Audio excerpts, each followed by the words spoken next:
Muy bien, queridos, estamos una vez más esta noche aquí para estudiar la palabra de Dios. Y un cariñoso saludo a todos los amigos, las personas que en diferentes lugares del país, del mundo, a través del internet, están recibiendo también la palabra de Dios en su corazón. Hay una pregunta que todos nos hacemos desde que somos niños. ¿Dónde vive Dios? ¿Dónde es la casa de Dios? ¿Dónde habita Dios? Todas las noches voy a leer algunos versículos de la Biblia que tienen que ver con el tema del santuario, pero después voy a tomar el tema para ver cómo el tema del santuario tiene implicaciones en la vida diaria de las personas. El primer texto que quiero leer esta noche está aquí en el primer libro de Reyes, capítulo 8, versículo 49. Dice así, es una oración, dice así: Tú oirás en los cielos, en el lugar de tu morada, su oración y su súplica, y les harás justicia. Después de leer este texto, quiero preguntarles, ¿dónde vive Dios?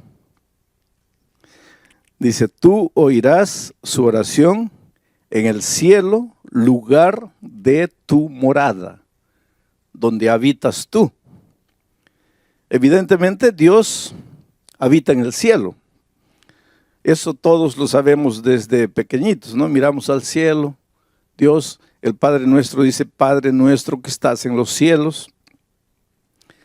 Y el Señor Jesucristo nos enseñó esa oración, que Dios está en los cielos. Ahora viene la segunda pregunta, ¿y en qué lugar del cielo? Porque los cielos son inmensos.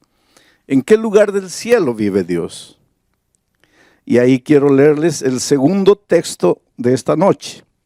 Apocalipsis, capítulo 15, versículo 5, dice así. Después de estas cosas miré, y he aquí fue abierto en el cielo el templo del tabernáculo del testimonio. Después de estas cosas miré, y he aquí fue abierto en el cielo el templo del tabernáculo del testimonio. Y ahí el profeta Juan vio un trono dentro del templo, dentro del tabernáculo, dentro del santuario. Durante la semana voy a usar mucho la palabra santuario. Quiero que ustedes entiendan que el santuario es la misma cosa que el templo. El templo es la misma cosa que el tabernáculo.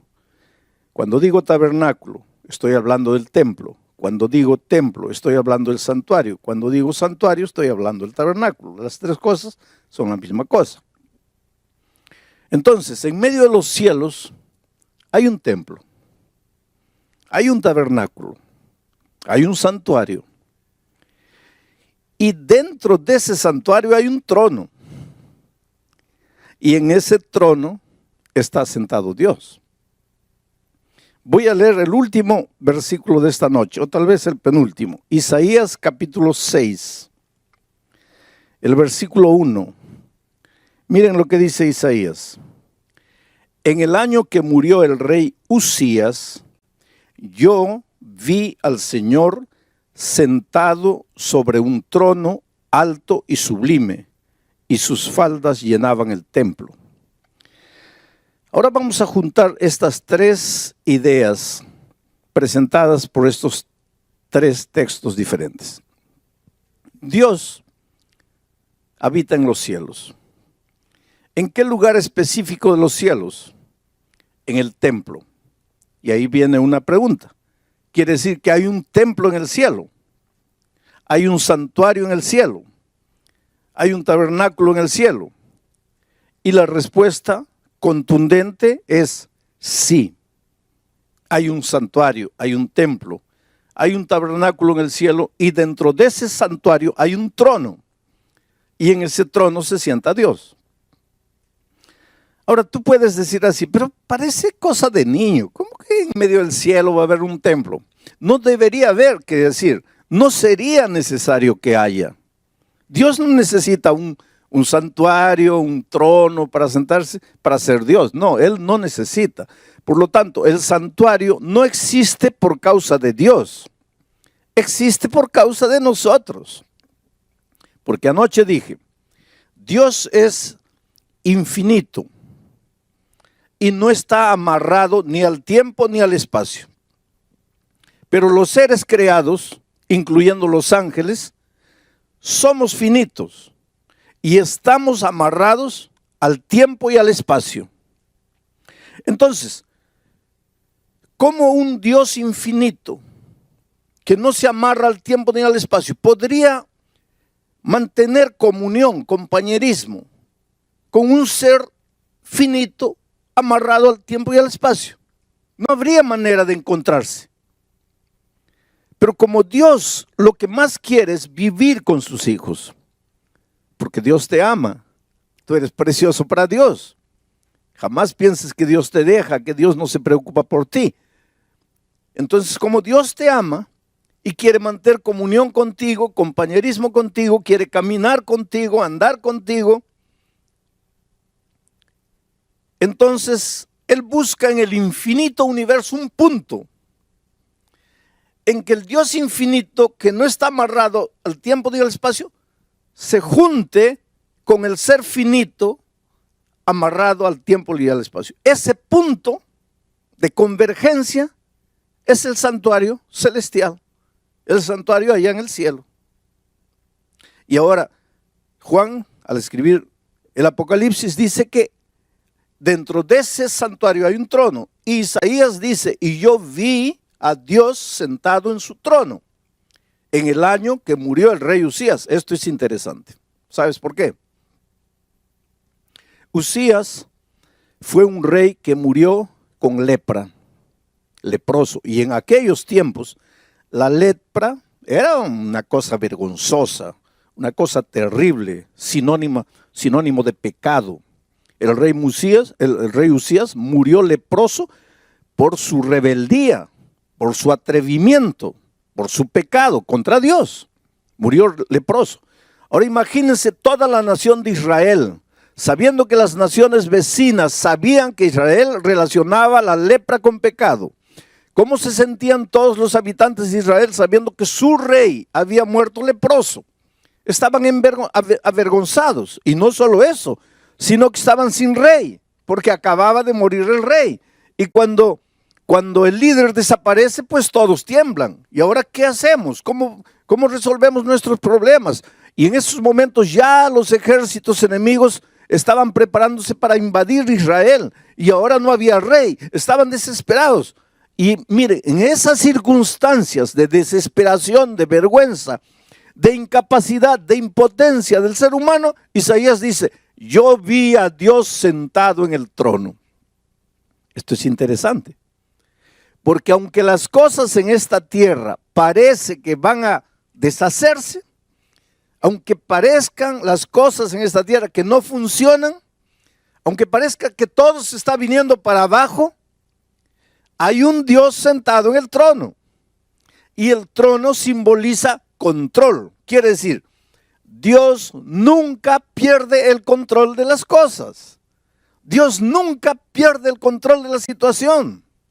Para ti, desde el punto de vista humano, puede ser, mi hogar ya no tiene salida, está todo acabado, está todo perdido. Y nosotros los seres humanos constantemente usamos esa expresión, ahora ya está todo perdido, ahora ya está todo acabado. Y muchas veces pensamos que la única salida es la muerte. O entonces la única salida es huir, escaparse, correr, esconderse. Pero cuando en alguna circunstancia de tu vida, en la vida financiera, en la vida profesional, en la vida familiar, donde sea, en algún momento de tu vida, tú sientas como que estás perdiendo el control de la situación, tú sientas como que las cosas se te vienen abajo, tú sientas como que no hay solución para nada, recuérdate que Dios siempre está en el trono. Dios siempre está en el control de las cosas. Por lo menos, por lo tanto, no te desesperes. Querido, si en este momento tú estás viviendo ahí el momento más terrible de tu vida, no ves luz, no ves salida, todo es oscuridad, y por casualidad o porque un amigo te invitó, prendiste la televisión o prendiste el internet, y en este momento la palabra de Dios está llegando, pero tú estás escuchando y casi no entiendes nada porque solo estás pensando en tu drama, en la situación terrible que parece que no tiene solución. Recuérdate, para ti todas las cosas pueden estar confusas aquí en la tierra, pero hay un Dios en el cielo que tiene el control de las cosas, y ese Dios es tu Padre, y ese Dios te ama, y para ese Dios tú eres importante, y Él no va a dejar que las cosas te destruyan en esta tierra. Solo tienes que levantar los ojos al cielo, solo tienes que reconocer que hay un Dios en los cielos. Porque hay una cosa interesante con nosotros, los hombres. Cuando todo va bien, no miramos al cielo. Mi padre durante 34 años recibió la palabra de Dios, y siempre dijo, no, no, no, y fue esquivando, hasta que un día un cáncer tocó su vida. Y en el dolor, en la enfermedad, abrió el corazón a Jesús y se entregó a Él. Yo tuve la bendición, la alegría de bautizar a mi propio padre. Antes de su bautismo, él me dijo una cosa impresionante. Me dijo, mira hijo, cuando yo estaba bien de salud, cuando estaba en pie, cuando podía andar, caminar, yo solo miraba en el plano horizontal, o sea, lo que está en esta tierra. Pero cuando quedé con cáncer, caí a la cama. Y ahí, aunque no quería, tenía que mirar al cielo. Interesante, ¿no? Cuando todo va bien, ¿para qué Dios? Cuando todo va bien, Dios pasa a un segundo plano. Pero hay momentos en la vida en que las cosas parecen que se escapan de tu control. Tú te esfuerzas, luchas y no, se te va. No puedes, llegas a la conclusión que como ser humano no puedes. En esos momentos recuerda que Dios está en el trono y que Dios está en el control de todo.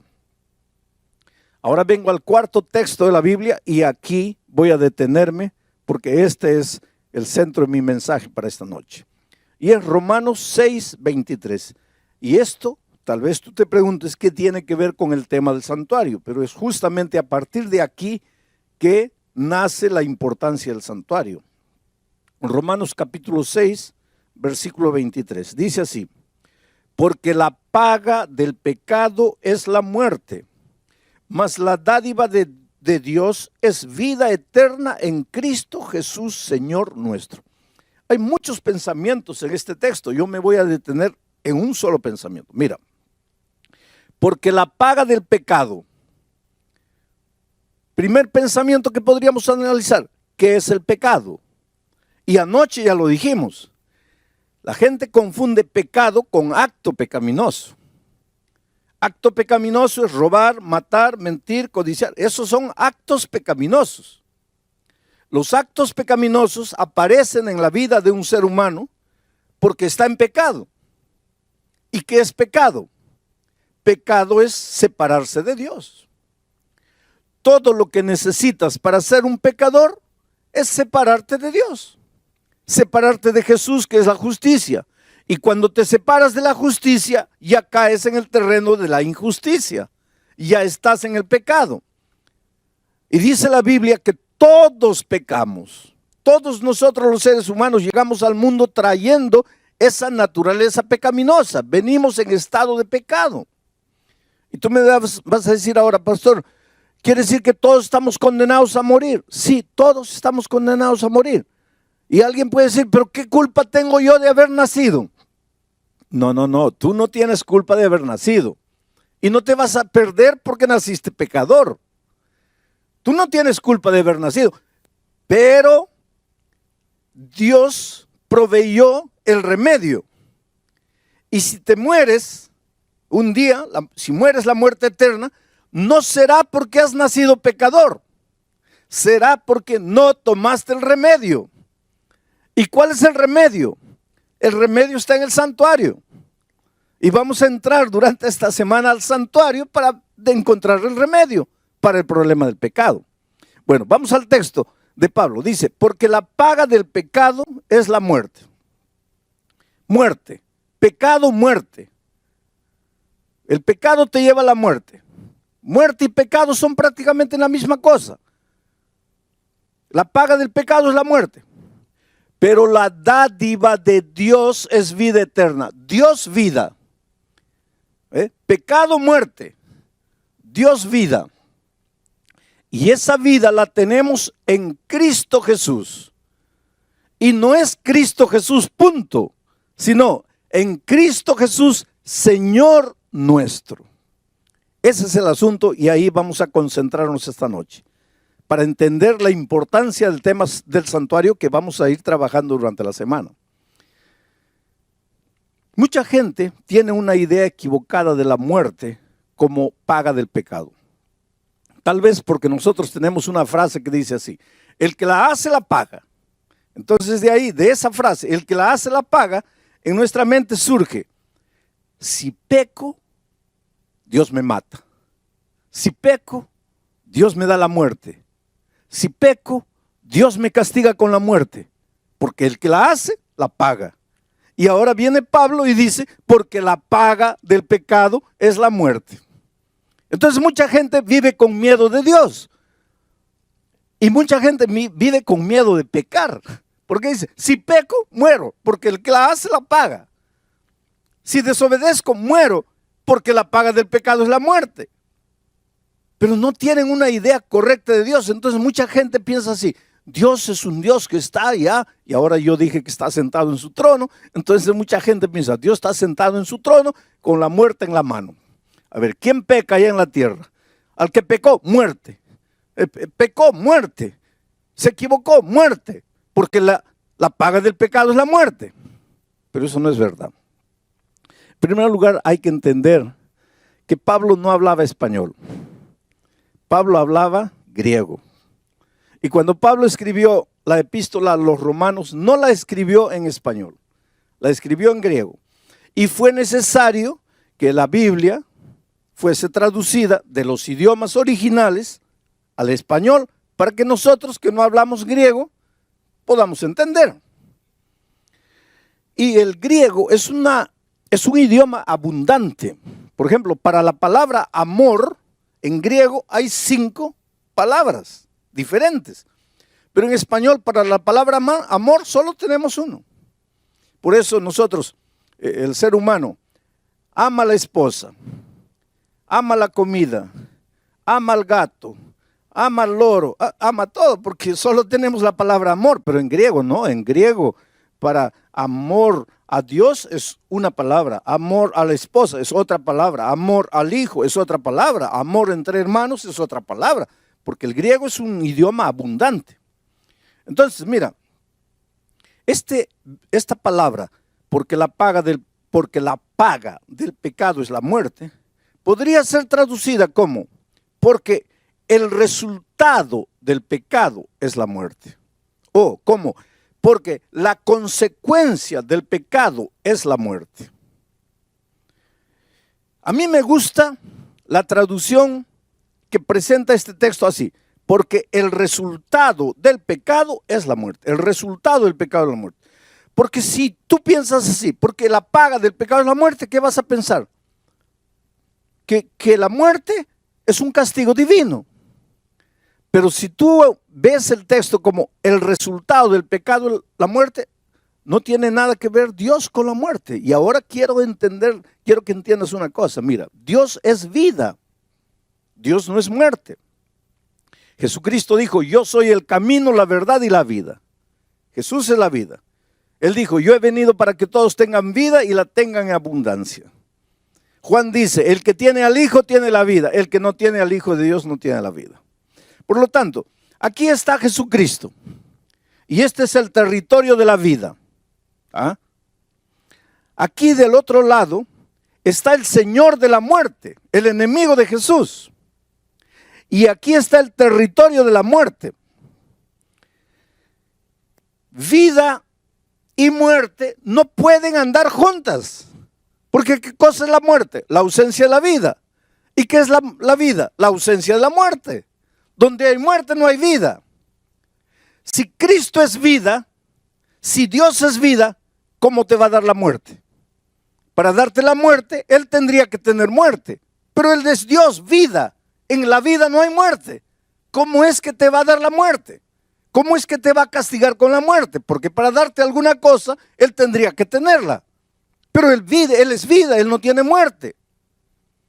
Entonces, ¿qué es lo que está diciendo Pablo cuando dice, porque la consecuencia del pecado es la muerte? Porque el resultado del pecado es la muerte. Lo que Él está diciendo es lo siguiente, que si tú estás en Cristo, estás en la vida, estás vivo, porque estás en el territorio de la vida, porque Cristo es vida. Pero si Jesús es la vida y yo me separo de Jesús, ¿de quién me estoy separando? De la vida. Y al separarme de la vida estoy entrando al territorio de la muerte. Este es territorio de muerte. Mira, no muero, cuidado, no muero. Yo siempre digo, ojalá muriera. Porque si muriera, pues ya se acabó el dolor, se acabó el sufrimiento, se acabó la tristeza, se acabó la miseria, se acabó todo, porque el que muere ya no sabe nada. Los muertos no saben nada, dice Eclesiastés. Pero el asunto es que cuando me separo de Jesucristo, entro al territorio de la muerte, pero no muero, sigo respirando, sigo viviendo, sigo comiendo, sigo trabajando, sigo vendiendo, sigo entrando, sigo saliendo. Solo que la vida ya no es más vida. Porque para tener vida, solo en Cristo, porque Él es la vida. Me separo de Jesucristo, ya entro al territorio de la muerte. No dejo de respirar todavía. Aquí está el Señor de la muerte. Un día voy a recibir la muerte eterna, pero es un camino largo. Desde que me separo de Jesucristo hasta la muerte eterna, es un camino largo que la Biblia le llama camino de condenación. Camino de condenación. En este camino voy muriendo lentamente. En este camino suceden dos cosas. Mira, la primera, el diablo te puede quitar todo. Te quita el matrimonio, tu matrimonio se deshace. Te quita los hijos, los mete en las drogas, en los vicios, en la promiscuidad. Te quita la vida financiera, te hunde en las deudas. Y al hundirte en las deudas no sabes qué hacer de dinero, te metes a robar. Por lo tanto te quitan los valores, te quitan los principios. Vas muriendo. Este morir no es instantáneo. Es un morir, muriendo todos los días. Vas muriendo, hasta que llega un momento que dices, Dios mío, ¿para qué estoy en esta tierra? ¿Para qué vine al mundo? ¿Para qué estoy aquí? Mejor me muriera. Pues que estás en el territorio de la muerte. Esa es una de las cosas que te puede suceder en el territorio de la muerte. La otra cosa es que el diablo te puede dar todo. Te da dinero, te da poder, te da fama, te da una mansión, te da un auto nuevo, te da todo. Pero no te da paz, porque el diablo para darte paz tendría que tener paz y él no tiene paz. Entonces no te puede dar paz. Entonces el dinero, la fama, el poder, la gloria no te sirven de nada porque no tienes paz. En la noche llegas, te acuestas, te revuelcas en la cama de un lado para otro, cuentas carneritos para dormir y no duermes. Y entonces, ¿qué pasa? Una pastilla para dormir. El mes siguiente, 2 pastillas. El otro mes, 3 pastillas. Llegas un momento que estás enviciado en pastillas y no duermes. Hay gente que me dice, pastor, yo no sé qué me pasa. Yo no he hecho nada de malo. Yo no he ofendido a nadie. Yo no le debo a nadie, pero no tengo paz. Vives angustiado, vives vacío, vives desesperado. Esa no es vida, querido. Esa no es vida. Dios te ama, Dios quiere que seas feliz. Dios quiere lo mejor de lo mejor para ti. Pero hay una cosa, Él no puede hacer nada contra tu voluntad. Él respeta mucho tu voluntad. Bueno, estás en el territorio de la muerte. ¿Hay solución para ti? ¿Hay salida para ti? Claro que sí. ¿Y cuál sería la salida? La salida lógica. Tú estás aquí sufriendo en el territorio de la muerte. No quieres más esta vida miserable. ¿Cuál sería la solución lógica? Dar media vuelta y volver a la vida. Y en Jesucristo tendrías la vida y tus problemas estarían resueltos. Pero ahí viene la clave. Cuando estás viniendo hacia Jesucristo, cuando estás regresando hacia la vida, porque querido, Dios te ama mucho. Y desde que tú te vas de Él y te vas al territorio de la muerte, ¿tú crees que Dios se queda feliz? No. Él te llama, te llama, te llama, te llama. Por eso dije anoche que la historia del mundo es el hombre corriendo, corriendo, corriendo, y Dios atrás de él, atrás de él, atrás de él. El hombre escondiéndose, escondiéndose, escondiéndose, y Dios atrás buscándolo, buscándolo. Dios llama. Desde el Génesis hasta el Apocalipsis, la Biblia es un libro de llamado. En el jardín del Edén, Dios llega. Adán, ¿dónde estás? Y desde ese día, Pedro, María, Juana, Rosa, ¿dónde estás? Elisa, ¿dónde estás? El diablo te llama, o el Señor Jesucristo te llama con amor, te suplica. El Señor siempre está buscando. Dice Jesús en el Antiguo Testamento, no quiero la muerte del impío, sino que regrese y vuelva. Dice, volved, volved, ¿por qué moriréis, oh casa de Israel? Dios te ve ahí, en el territorio de la muerte, sufriendo con la vida destruida, no puedes dormir. ¿Tú crees que Dios está feliz? No, Él te ama, Él quiere traerte de vuelta, solo que no puede traerte por la fuerza. Tú tienes que querer. Pero muy bien, un día te cansas de sufrir y decides regresar al Señor Jesucristo. Solo que cuando estás volviendo, el diablo es muy astuto. Y te digo una cosa, mira, hay mucha gente que tiene una idea equivocada del diablo. La primera cosa que te voy a decir, el diablo no es ateo. El diablo no es ateo, el diablo cree en Dios. Santiago dice que los demonios también creen y tiemblan. Por lo tanto, tú cuando lidias con el diablo, no pienses que estás lidiando con un ateo, porque el diablo no es ateo, el diablo cree en Dios. Segunda cosa, el diablo conoce muy bien la Biblia, cuidado. Cuidado, el diablo conoce muy bien la Biblia. Cuando Jesucristo estaba en el desierto, el diablo fue con la Biblia en la mano. Solo que el diablo no respeta la palabra de Dios. La usa, agarra un versículo de aquí, agarra otro versículo de aquí, le hace decir a la Biblia lo que la Biblia no dice. Entonces, cuidado, no todo el que tiene la Biblia en la mano está viniendo en nombre de Dios. Porque el diablo vino con la Biblia en la mano, pero no estaba viniendo en nombre de Dios. El diablo es bíblico. Conoce la Biblia.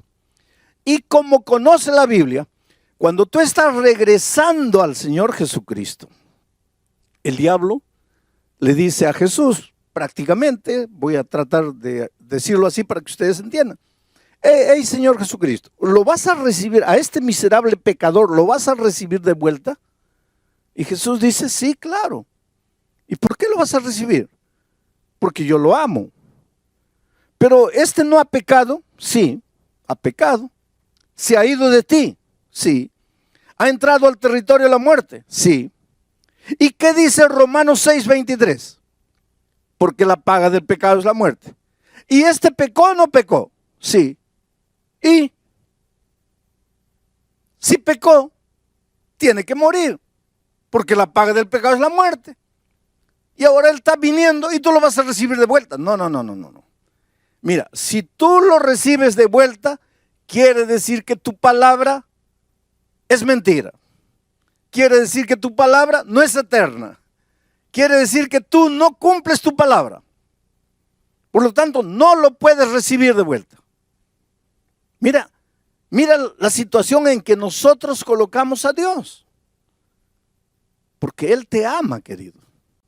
Él quiere traerte de vuelta. ¿Sabes que el Señor Jesucristo quiere entrar en tu vida y colocar en orden todo el desorden interior? Porque una de las cosas que el pecado hace es desordena el mundo interior. Desordena las emociones, los sentimientos. ¿Cómo puedes entender que un hombre que dice que ama a su esposa la golpea? ¿Cómo puedes? ¿Cómo puedes entender que un hombre que dice que ama a su hija abusa de ella? ¿Cómo puedes? ¿Cómo puedes entender que un hombre que dice que ama a su familia gasta el dinero en bebida, en vicios? ¿Cómo puedes? Es que cuando el pecado entra en tu vida, o cuando tú entras al territorio del pecado, cuando caes en la mano del enemigo de Dios, Él desordena tus sentimientos. Tú no te das cuenta de lo que estás haciendo, pero te estás destruyendo a ti y estás destruyendo a las personas que más amas. Entonces, el Señor quiere ordenar tu vida, quiere calmar tus sentimientos, quiere enseñarte el camino de la verdad, el camino de la felicidad. Solo que tú estás metido en un problema porque has pecado, te has venido aquí y ahora el diablo dice, no, Señor, si se ha venido, tiene que morir. Pues ahí entra la persona maravillosa de Jesucristo. Porque Jesucristo dice así, está bien, Él pecó y tiene que morir. Ya, porque el resultado del pecado es la muerte. Y Él se apartó, tiene que morir. Pero yo lo amo. Yo lo amo. Sí, pero Él pecó. Es verdad que pecó, pero yo lo amo.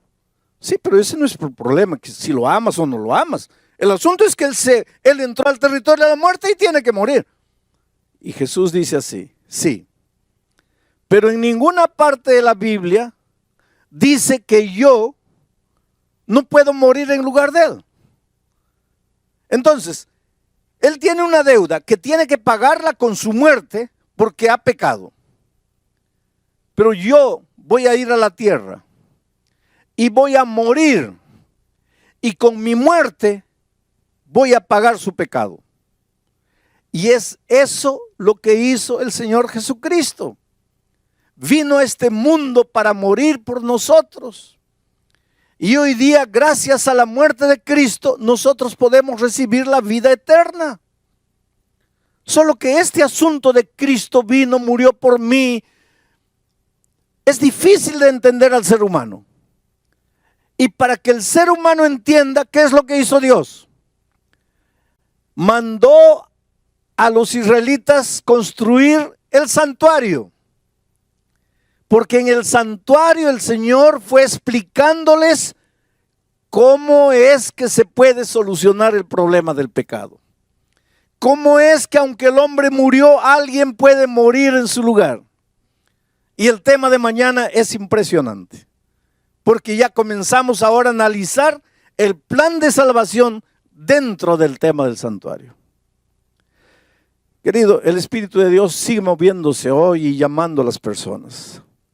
Ahí donde estás, puedes creer que el Espíritu Santo está trabajando en tu corazón. Tú corres, corres, corres, el Espíritu te sigue y te sigue. Mira, hay un joven llamado Patricio.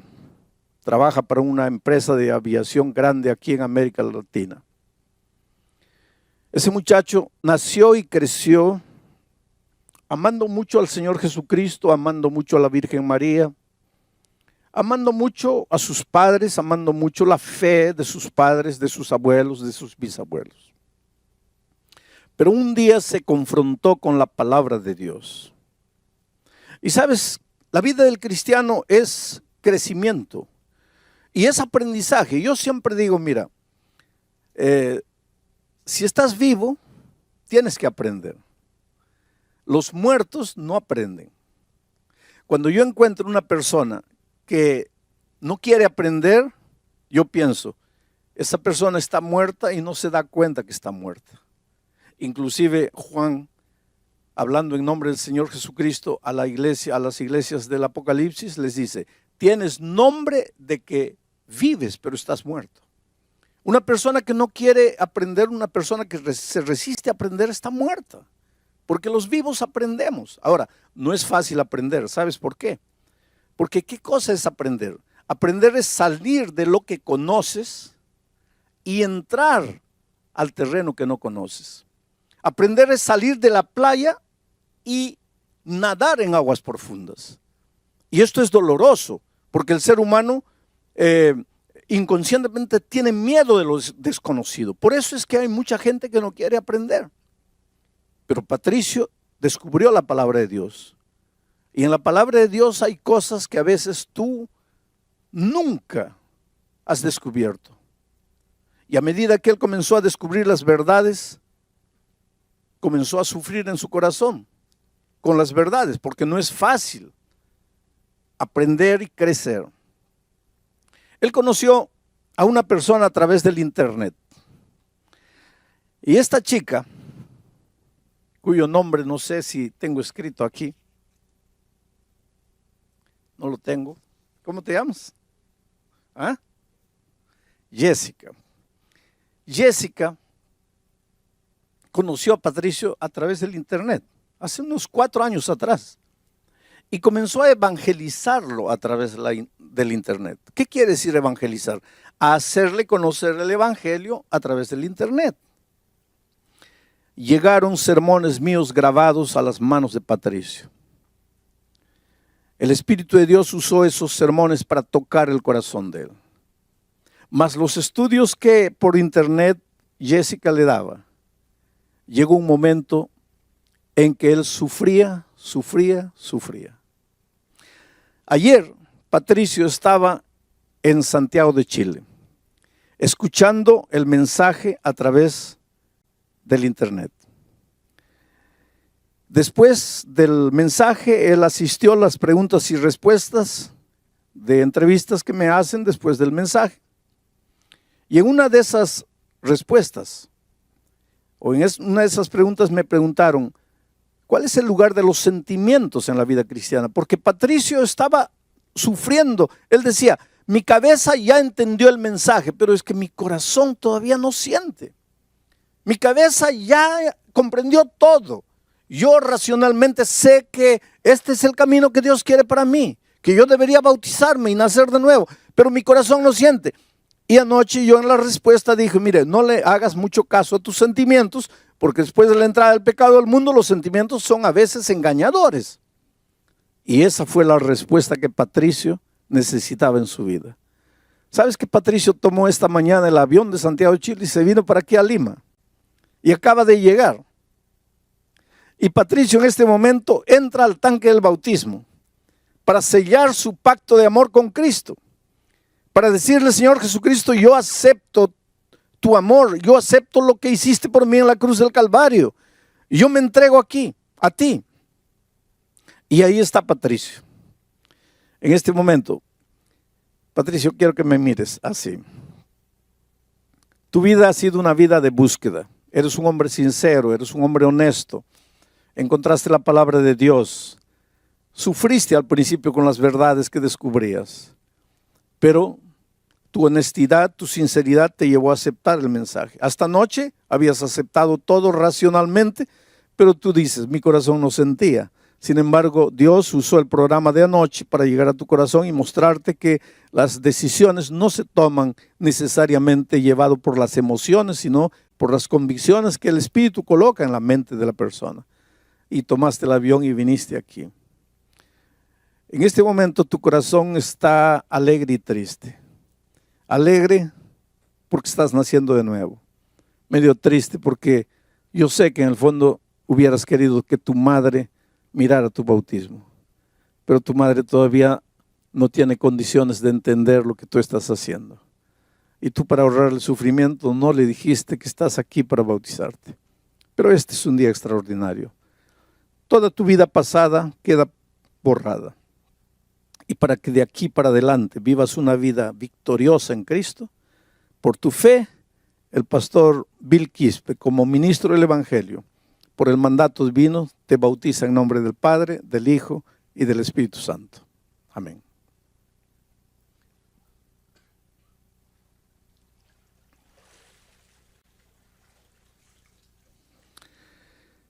¿No es maravilloso, querido?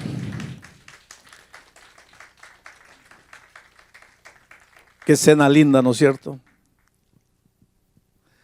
Tú sabes cómo es emocionante saber que cuando naciste recibiste una hoja en blanco de Dios para escribir una historia. Y a veces a lo largo de la vida llenaste esa hoja blanca de garabatos. Hiciste tanta tontería en la vida. Te heriste a ti mismo, heriste a tanta gente inocente que no tenía culpa de nada. Lloraste, viviste, sufriste.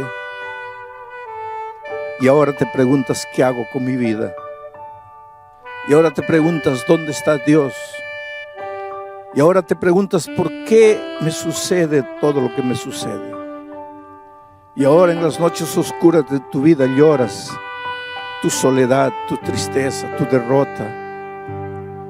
Yo quisiera decirte que el Señor Jesucristo está más cerca de ti de lo que tú imaginas.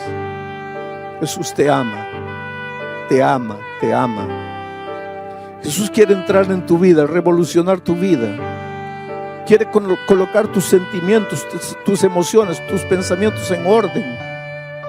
Pero no puede hacerlo si tú no aceptas. No puede hacerlo si tú no te entregas.